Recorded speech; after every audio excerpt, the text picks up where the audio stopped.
प्रस्तुति गांधी गांधी गांधी गांधी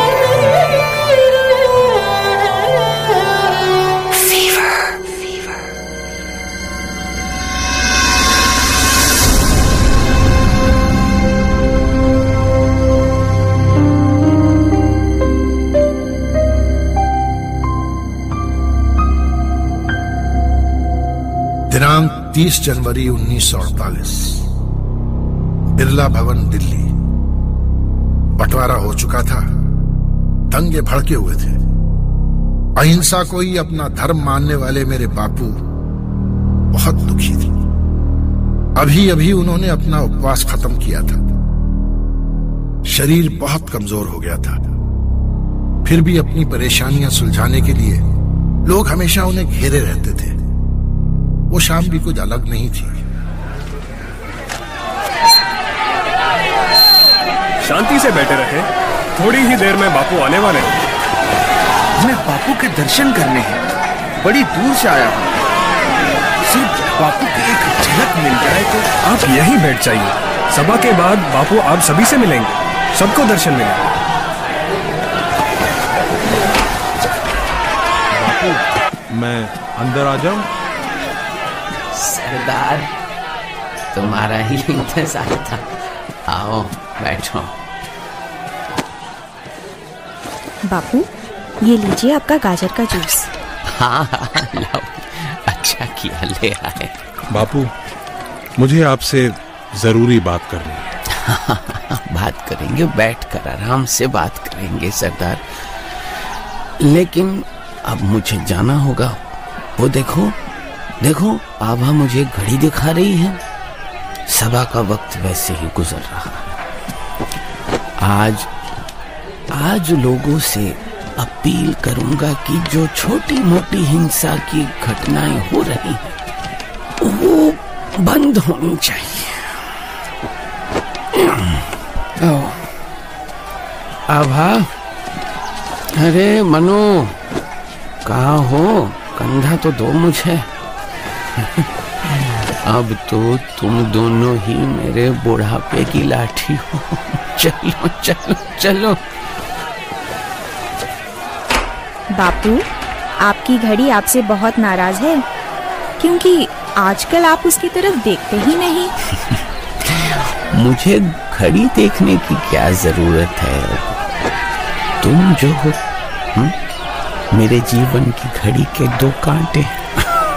हाँ, लेकिन आप हमारी बात मानते कहाँ हैं?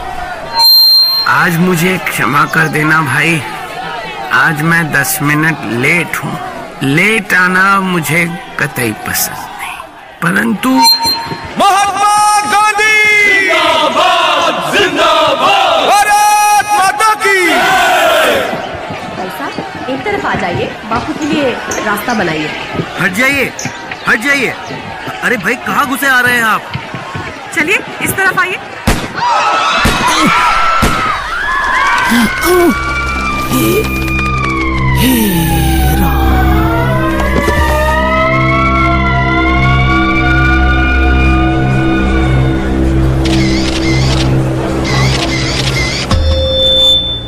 एक अंधेरा सा छा गया है।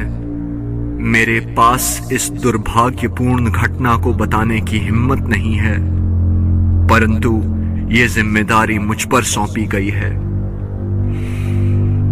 हम सबके प्यारे इस देश के राष्ट्रपिता हमारे बापू, वो महात्मा गांधी अब नहीं रहे। हम अब उन्हें कभी नहीं देख पाएंगे। ये क्षति सिर्फ मुझे नहीं पहुंची है, बल्कि इस देश के करोड़ों लोगों को पहुंची है। मैं जानता हूं, मेरी कोई सलाह आपके दुख को कम नहीं कर सकती। मैंने आपसे कहा कि अंधेरा छाया है, लेकिन शायद मैंने गलत कहा। दरअसल आज से हजारों सालों तक बापू के नाम की रोशनी चमकेगी, और वो रोशनी इस देश को और सारी दुनिया को राह दिखाएगी। सीने पे खा चलाई गोली, दिया अपना बलिदान,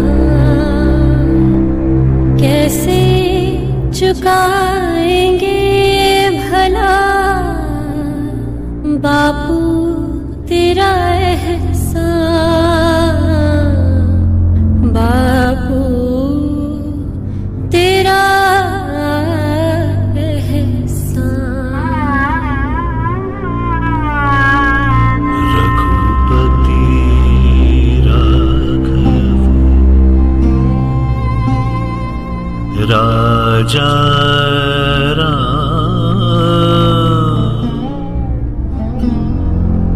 पतित पावन सीता।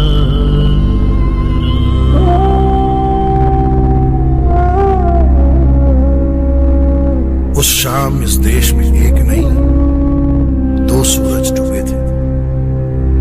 इस सीने में देश प्रेम, अहिंसा और शांति की भावना धड़कती थी।